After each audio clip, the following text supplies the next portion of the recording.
어린 학생이 멀리 타지에 와서 공부를 하니까 안쓰러워서 막 챙겨준 거죠. 빨래도 해줬어. 심지어 속옷도 빨래해주고 막 그랬는데 내 남편과 그런 관계였던 거예요. 근데 나중에 이 친구가 배가 불러서 운 거예요. 나중에 알고 봤더니 그 애가 내 남편의 아이였던 거죠. 근데 문제는 안녕하세요. 주식회사 리어그의 대표 세포언니 한재원이고요. 저는 세포언니 TV라는 유튜브를 운영하고 있고 부부 상담, 심리 상담 전문으로 일하고 있습니다. 예, 안녕하십니까. 법무법인 로에모 대표 변호사 이지훈입니다. 저는 유튜브 아는 변호사 채널을 운영하고 있고요. 개인적으로는 작가로 활동하고 있습니다. 네, 안녕하십니까. 임병수의 탐정방송 유튜브 채널을 운영하고 있고 국내 1호 탐정으로 몇몇 매체에 소개됐던 임병수 대표입니다. 반갑습니다. 같은 교회 안에서 무슨 예를 들어서 성가대 활동을 해. 교회도 많죠. 이게 왜냐면 불륜이 일어나는 거는요. 상대방과 나하고 어떤 공통된 주제가 있을 때 굉장히 쉽게 친해지면서 서로 믿는 거예요. 서로 교인이니까 믿는 거죠. 평소에는 하지 않을 행동들을 해. 뭐 둘이 같이 뭐 커피를 마신다든지 그러면서 이게 라포가 막 형성되고 불륜까지 가게 된단 말이에요. 죄의식 없이. 근데 같은 교회 안에서 우리가 이제 동호회에서 그런 불륜은 많이 있는데 교회 안에서도 굉장히 많이 발생하죠. 하나님의 사랑 안에서 불륜을 하는 거예요, 얘네들은. 항상 속죄 받는 거죠. 죄 짓고 사함 받고 죄 짓고 사함 받고. 교회 하니까 생각나는데 성당의 사제인데 신부님 그 의뢰가 이제 전화 왔다는데 자기 남자친구가 되게 좀 이렇게 복잡하대요. 여자 관계가. 근데 기본적인 거 물어보잖아요. 전화상으로도 뭐 결혼하셨냐, 뭐 어떤 상태냐, 직업이 뭐냐 그랬더니 사제래요. 사제가 뭔지 잘 못 알아들은 거예요. 제가. 그러니까 사제가 뭐예요? 이렇게 신부래요. 순간 딱 들으면서 사제가 여자친구 있어도 되나?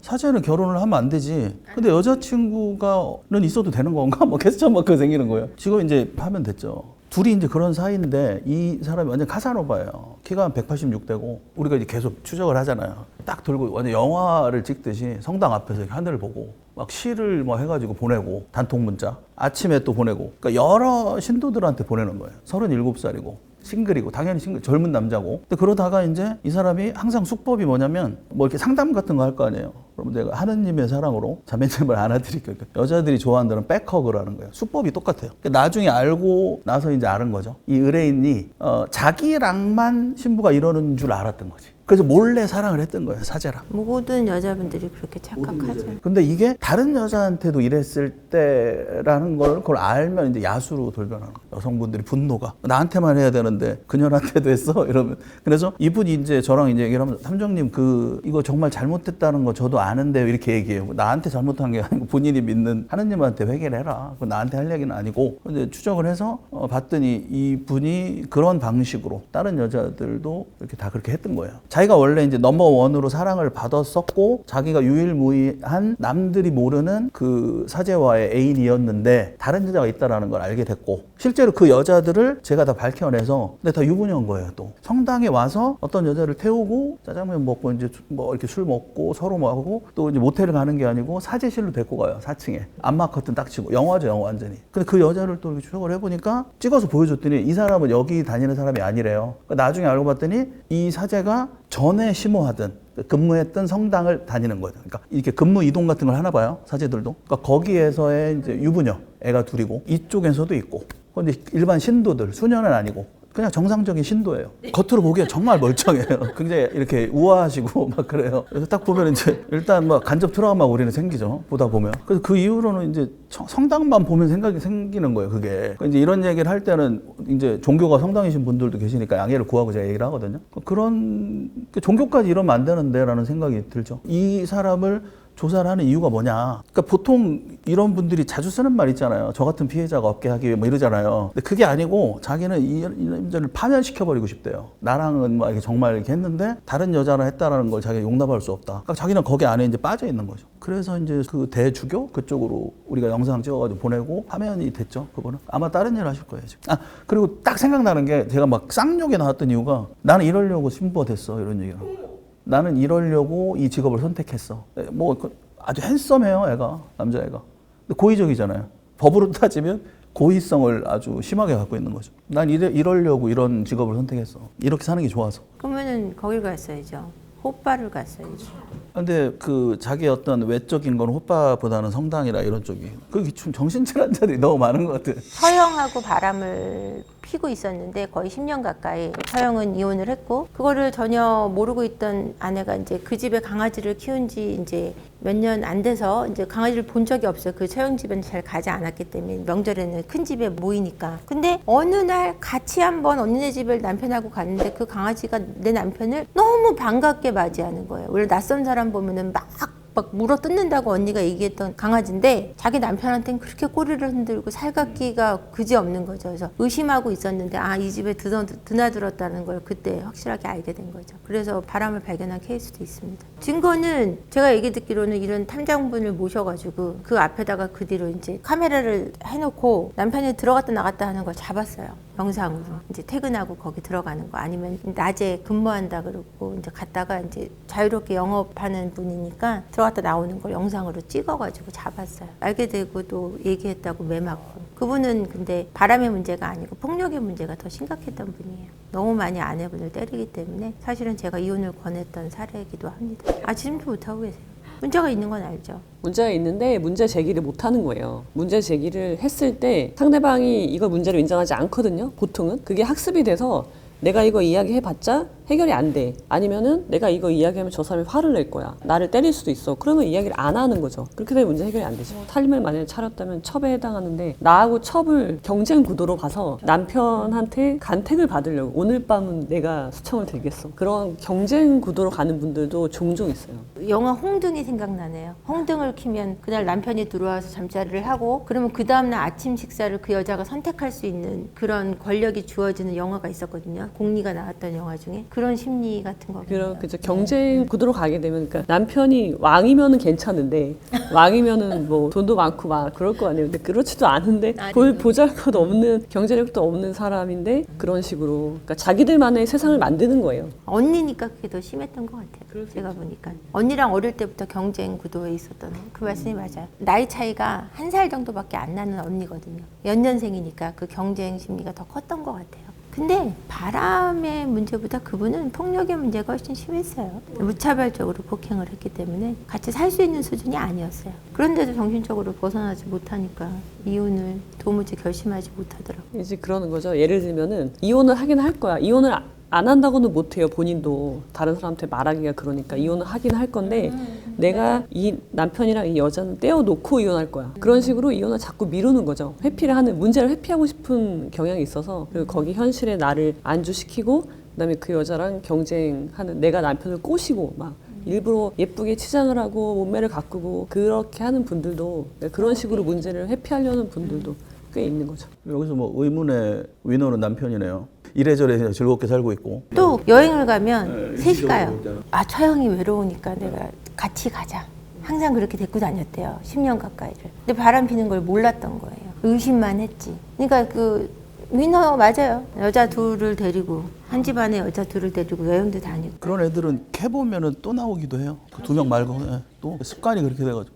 그러니까 교묘하게 이렇게 가스라이팅을 조정을 하는 거거든요. 결혼한 지 1년 만에 한 여자를 만나서 3년을 불륜을 하고 만나갖고 아기가 있으니까 헤어지기 부탁을 해서 헤어졌다고 생각을 했는데 5년 후에 다시 만나서 20년을 이제 두 집 살림을 한 케이스가 있었어요. 근데 이분 바람을 왜 못 잡았냐? 7시면 항상 퇴근하고 토요일 일요일은 집에서 안 나가요. 20년을 그렇게 생활을 하셨대요. 골프 간다고 뭐 한 달에 뭐 2달에 한 번 정도 나가고 일찍 들어오고. 근데 이분이 어떻게 그럴 수 있었냐면 사업을 하시고 회사 근처에다 그 여자 집을 지은 거예요. 막 몇백 평, 500평? 뭐 이런 데다 집을 지어놓고 자기네는 수영장도 만들어 놓고 살고 집에다가는 돈도 조금 주고 애들 독립심 키워야 된다고 등록금도 니네들이 벌라 그러고 용돈도 안 주고 이렇게 하신 거죠. 그러니까 지금 이분이 너무 분한 거예요. 그때는 이제 같은 교육관이 뭐 그러니까 그런가 보다 이랬는데 그 여자는 거의 박사까지 공부를 시킨 거예요. 석박사까지. 그 여자분이 되게 유명한 그 음란 사이트 포라넷 회원이었다고, 상간녀가. 그것도 남편이 뭐 나중에 알게 됐고, 뭐 여러 명 집단 섹스 하고 다니고 이런 여성분이었다고 나중에 알게 돼서 뭐 그런 것 때문에 헤어졌다라고 얘기하는데, 그것도 뭐 포라넷 회원인 건 맞지만 그것 때문에 헤어진 게 아니라 그것 때문에 더 즐거웠을 확률이 전 높다고 생각합니다. 똑같으니까 20년을 같이 살았겠죠. 끝났어요. 그 여자가 다른 남자를 만나서 갔어요. 여자가 거의 20살 어리거든요. 지금 본 적 남편분이 이혼할까 말까 고민 중이고 상간녀 소송은 들어가셨어요. 상간녀가 돈을 물어내야죠. 손해배상 해야 되는 거죠. 그렇게는 못하고요. 위자료라는 거는 불법 행위로 인한 내가 불륜한 행위에 대한 위자료인 거지. 받은 돈을 왜 토해내요? 그거는 뭐 개인적인 뭐 증여일 수도 있고 뭐 줬다 그러면. 충분히 민사적으로 유효한 계약이에요.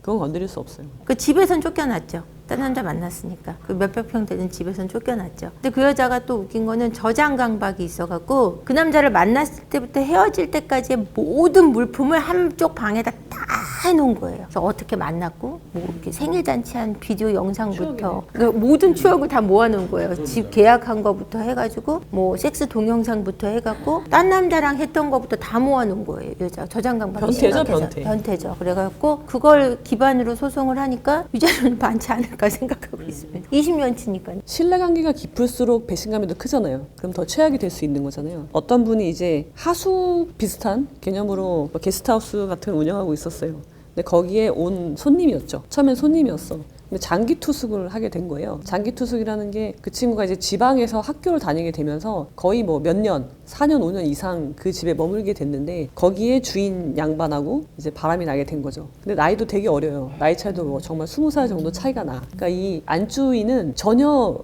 의심하지 않는 거예요. 그러면서 어린 학생이 멀리 타지에 와서 공부를 하니까 안쓰러워서 막 챙겨준 거죠.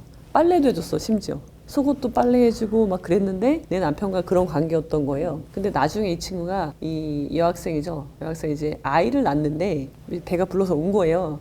그때도 의심을 하지 않은 게 자기가 남자친구를 사귀었는데 미혼모가 된 거죠, 미혼모. 내가 미혼모다. 그러니까는 이 안주인은 더 불쌍한 거예요. 그래가지고 얘를 막 애기 낳는 것까지 케어해주고 그랬는데 나중에 알고 봤더니 그 애가 내 남편의 아이였던 거죠. 보시했네요, 보시. 근데 문제는 아이가 한 명이 아니었다는 거죠. 어머. 아이를 또 낳았어요. 그런데도 이분은 몰랐던 거예요. 첫째 때도 당연히 모르고 자기가 애를 봐주기까지 했어요. 이 학생이니까 공부해야 되니까 내가 내 아이들이랑 같이 애를 봐주기도 했는데 이제 그거를 남편도 그 애를 안고 그러니까는 굉장히 큰 배신감을 느끼게 된 거죠. 그걸 어떻게 알게 된 거예요? 이제 사실 이걸 몰랐다는 게 말이 안 되는 건데 당연히 아이들도 담고 남편의 행적이 수상하고 그 하숙집을 운영하니까 이 모를 수가 없거든요. 근데 이 아내분도 이 문제가 해결이 안 되니까 의문이 들지만 말을 못 하는 거예요. 이거를 캐 물어야 되는데 그걸 못 하고 아예 아니겠지. 설마 그러겠어? 라는 생각으로 그냥 회피한 거죠, 문제를. 그러다 보니까 문제가 너무 커져서 본인도 이제 어떻게 할 수가 없는 거예요. 문제에 압도당하는 상황이 돼버린 거죠. 근데 그런 경우에 억울해서 이혼도 못해. 내가 누구 좋으라고 이혼하냐. 내가 이혼하면 얘네 둘이 결혼하면 얘네들이 이제 지금은 혼외자인데 결혼하면 이제 혼인 중개자가 될 건데 그러면 나만 쫓겨나는 꼴이 되는 거 아니냐. 그래서 이분이 생각한 거는 사람들이 이혼을 하지 않아도 무언가 기댈 것이 있어야 돼요. 내가 이혼을 하지 않는 이유, 그러니까 이혼을 미루는 이유가 명분이 있는데 이분의 명분은 뭐였냐면 최소한 내 남편이 그 아이들을 혼외자들을 자기 호적에 올리지 않는다면 나는 결혼 생활을 계속 할 거야 라는 자기만의 이제 명분을 쌓았어요. 근데 말이 안 되는 게 이제 호적이라는 건 없고 가족관계 등록부가 있단 말이에요. 거기에는 혼외자든 혼인 중개자든 간에 모두 그 남편의 아이돌로 들어와요. 본인이 원하든 원하지 않던 간에. 그러니까 인지를 한 거죠, 그 사람이. 인지를 해서 이미 들어와 있어. 나중에 그 사실까지 알은 거예요. 자기는 그거 하나 믿고 이 결혼 생활을 하고 있었는데 그 사실을 알고서는 이제 이혼을 하려고 하는데 이분이 너무 무너져서 이혼도 에너지가 있어야 하거든요. 그렇죠. 완전 바닥에서 이혼을 하기도 힘든 상황에 처하게 된 거죠. 아, 슬픈 이야기가 너무 많네요. 사이다는 없지. 불륜이 사이다가 나오기 힘들어요.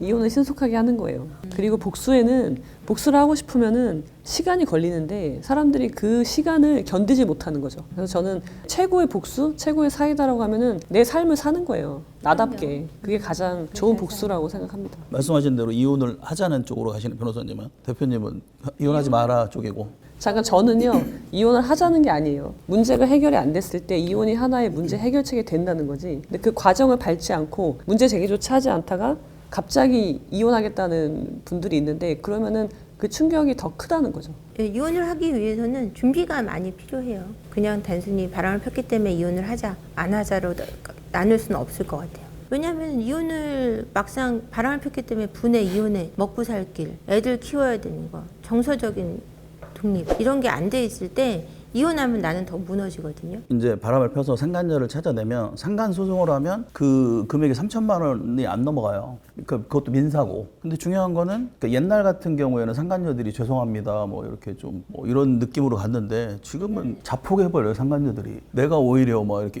흘리고 뭐 이런 경우가 많거든요. 그 둘이 이제 싸움이 나는 거야. 그러면 부인 입장에서는 내가 이혼을 왜 해주지? 뭐 이렇게 이제 발동이 걸리는 거죠. 그런 느낌이. 그러다 보면 싸움이 되는 거고 경제적인 게 가장 큰 거예요. 경제적인 것 때문에 이러지도 못하고 저러지도 못하고 이제 괴로워하는 거죠. 약간 흐름 자체가 또 이혼하고 재혼하고 뭐 이런 문화가 많이 이제 생겼고 결혼도 많이 안 해도 되는 사회가 됐고 여러 가지 보편적으로 좀 어떤 가치관이 바뀌면서 상간녀들이 득세하는 그런 이제 삶이 됐죠. 뭐 세게 나가는 거야 그냥 뭐 흘려버리고. 상간을 발견했어요. 그래서 상간녀 집에 찾아갔어요. 그랬더니 주거 침입으로 됐어요. 길거리에서 남편하고 술 먹고 나오면서 둘이 뽀뽀하고 있길래 뺨을 한 대 때렸어요. 폭행. 그러니까 문제는 법이 정해놓은 길이 있는데 그걸 안 하고 다른 걸 하려고 하는 거, 사적 제재를 하는 거예요. 맞아요. 그러니까 제일 어려운 게 피해자죠. 피해자 분들이 와서 요구하는 게 뭐냐면 난 돈 필요 없고 나는 진정한 사과를 받고 싶어요. 그게 제일 어려운 거예요. 절대 안 하죠. 절대 안 절대 안 해요 해요. 상간녀들. 근데 자기가 바라는 건 매우 적은 거라고 생각을 하면서 그걸 얻어내기 위해서 진정한 사과는 법으로 받아낼 수 없으니까 가서 막 집에 찾아가. 스토킹 걸리죠. 문자 폭탄 보내. 폭행하기도 해. 오히려 본인이 더 형사 사건에 연루돼가지고 공판까지 가는 경우 되게 많아요. 그래서 이분이 스토킹 것도 걸렸어요. 그래서 300만 원, 300 벌금을 내고 이제 민사를 당하시는 거예요. 손해배상 청구를. 그렇죠. 3천 당하신 거예요. 그러니까 이분 기가 막힌 거예요. 그러니까 이 과정이 시작되면 한 1년 이상 걸리는데 이 1년 이상 2년이 이렇게 걸리는 시간 동안 걔네들의 사과는 더 깊어져요. 더 이제 자리를 차지하고 막 들어오죠. 로미오 줄리엣 효과까지 이제 발휘되는 거죠. 그러니까 이게 어떤 도덕성의 잣대 자체가 바뀌었기 때문에 우리는 사랑인 거예요. 내로남불 딱. 우리는 사랑인 거고 저 여자가 잘못된 거예요. 그러니까 상간녀들이 보통 전화해서 그 여자 자? 그 여자랑 밥 먹었어? 이렇게 이제 간섭이 시작되는 거죠. 그러니까 이 남자 입장에서는 부인이 있고 상간녀가 있잖아요. 근데 얘가 이제 부인인 거야 거의. 이렇게 떼놓거든요 계속. 심지어는 아이하고도 막 떼놔. 그러니까 내 아이랑도 거리를 계속 이렇게 이격시켜요. 상간녀들이. 저는 이제 그런 사람들만 보고 다니니까 제가 혼돈을 느끼는 이게 잘못된 거 아닌가?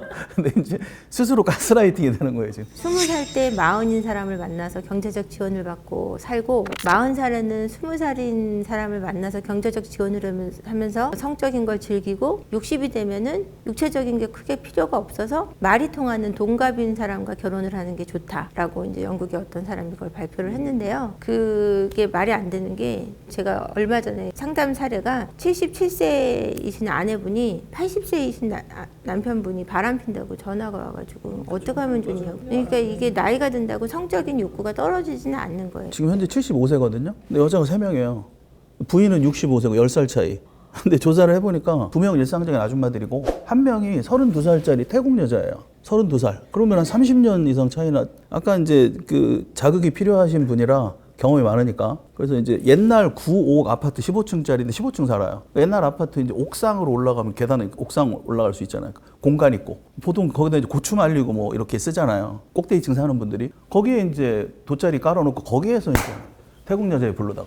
그러니까 문 열고 이제 갔는데 소리를 듣고 와이프가 이제 알게 된 거죠. 성관계를 했다는 거예요? 옥상, 루프탑, 고추 말리는 네, 루프탑에서? 계단에서. 15층 있잖아요, 15층. 그 다음 꼭대기 올라가면 옥상 이렇게 열려. 그 위에 공간 있잖아요, 이렇게. 거기에 보통 막 뭐 적치물도 놓고 이렇게 고추도 말리고 거기에 자기 전용 돗자리가 딱 있어요. 걔를 글로 불러가지고 하는 거예요. 저도 그 비슷한 연령대에서 남자분인데 왕성한 정력이 넘치시는지 모르겠는데 굉장히 좀 우리가 이제 동영상에서 볼 수 있는 그런 행위들을 하셨더라고요. 근데 이제 그것도 이제 불륜이어서 아내분이 이제 피해자인 거죠. 그러니까 불륜녀도 60대 후반, 그분은 70대 중후반 그런 관계인데 여자분이 못 있는 거예요. 이 불륜 관계를 끊지 못하는 거야. 남자는 끊으려고 하는데 좀 문제가 형사 사건으로까지 번졌는데 우리가 연애랑 똑같다고 보시면 돼요. 불륜이라고 해도 나이랑 상관없이 연인이야. 내가 좋아하는데 저 사람이 나랑 헤어지자고 통보를 하는 거예요. 그럴 때 이제 매달리면서 하는 행위들 있잖아요. 집에 찾아가고 스토킹도 하고 전화하고 막 그 집에 다른 가족들한테 연락하고 막 그런 거 있잖아요. 그런 행위들은 불륜이든 뭐든 간에 기본적으로 본인들한테는 이게 사랑이기 때문에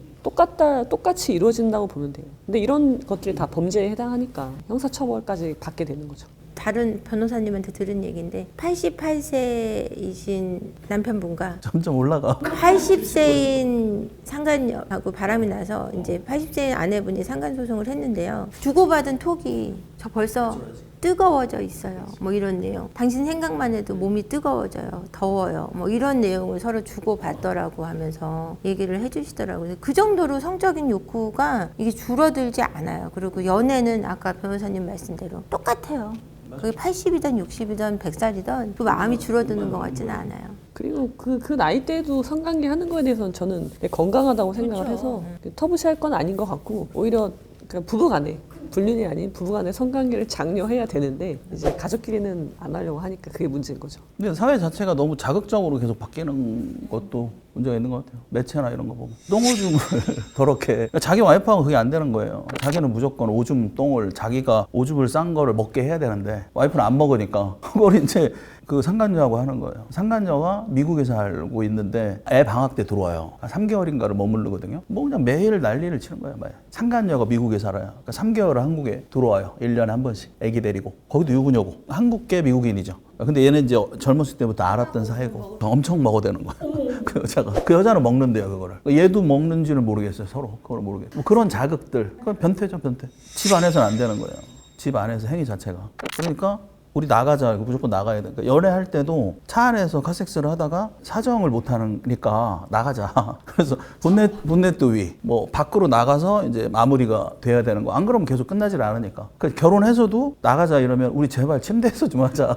여자가. 뭐 그런 분도 있고 자극이 안 되면 안 되는 건 사정이 안 되는 거지. 사실 당사자한테는 내일 불륜이 가장 최악일 텐데 최악이라는 게 사실은 불륜의 가장 핵심적인 거는 신뢰를 깨는 거라서 배신행위잖아요. 그래서 그 배신행위가 뭐 예를 들면은 어디까지 갔느냐, 그러니까 어느 행위까지 했느냐, 그다음에 기간이 어떻게 되느냐, 이제 그런 것들이 뭐 어떤 경우에는 행위에 있어서는 혼외자까지 있는 경우도 있으니까 그런 거에 따라서 최악을 우리가 등급을 매겨볼 수는 있겠는데 제가 경험했던 것 중에서는 저는 이제 군 법무관이었으니까 군대 안에 불륜이 굉장히 많거든요. 근데 지휘관과 그 밑에 부하 여직원, 초급 간부나 아니면 군무원들과 불륜을 하는데 같은 사무실 내에서 여러 명과 불륜이 일어나는 거죠. 그런 경우에 이제 군인 같은 경우는 징계가 있기 때문에 손해배상은 문제가 안 돼요. 위자료는 그냥 주면 되는데 그 군대 안에서 징계가 일어나면은 진급이 안 되는, 아니면은 어떤 분은 진급 예정자일 때 불륜을 하면은 중령 진급 예정자야. 근데 불륜으로 징계 받으면은 그게 떨어진단 말이에요. 중령이 안 되고 진급 낙천 사유라고 해서 진급이 안 되고 그냥 소령이 되고 다시 진급이 안 되거든요. 그러니까 굉장히 피해가 크기 때문에 이런 경우에 아내 입장에서 내 남편이 불륜한 걸 안 것도 화가 나는데 충격적이고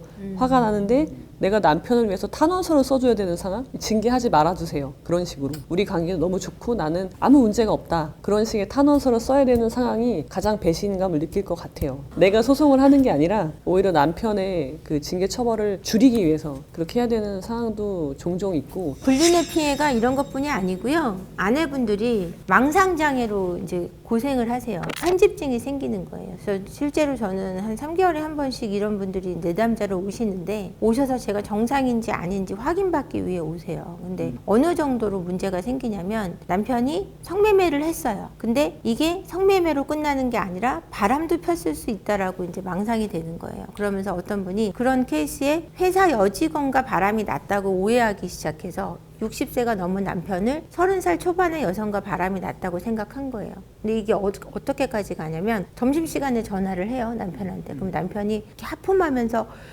전화를 받았어요. 피곤해, 밥 먹었어. 그랬더니 뭐 하다 받았다고 생각한 거예요. 그 회사를 막 뛰어가는데 회사를 왜 뛰어가냐 했더니 그 직원들이 40-50명 되는 데서 그 여자가 남편한테 책상 밑에서 오럴 섹스를 해주고 있다고 생각하고 뛰어가신 거예요. 그 상상의 씬이 매우 구체적이죠. 그럼 회사를 문을 탁 열고 들어가서 남편 책상을 뒤지고, 그리고 자기가 이렇게 고무줄 같은 걸 여기다 하나 얹어놨는데 기억 못할 수 있잖아요. 그러면 고무줄이 여기 놓여 있으면 그 여자가 와서 나 보라고 일부러 고무줄, 노란 고무줄 하나 올려놓고 갔다. 이렇게 생각해서 이제 그때부터는 싸움이 나고, 머리끈도 아닌데 노란 고무줄. 그리고 나를 보고 어떤 차가 이렇게 유턴을 했어요. 저 차가 내 남편을 좋아하는 여자가 타고 있어서 따라다니고 있다. 내 남편이 그 여자 집을 계속 옮겨주고 있다. 이런 증상까지 불러올 수 있는 게 불륜이에요. 그 망상장애는 고치기가 엄청 힘들거든요. 정말 죽도록 정말 노력하지 않으면 되는 게 아니에요. 이런 피해까지 가면 애들한테 가는, 자녀들한테 가는 피해도 엄청 크고요. 그 망상장애를 앓는 사람이나 그거를 겪어야 되는 배우자나 거의 죽음으로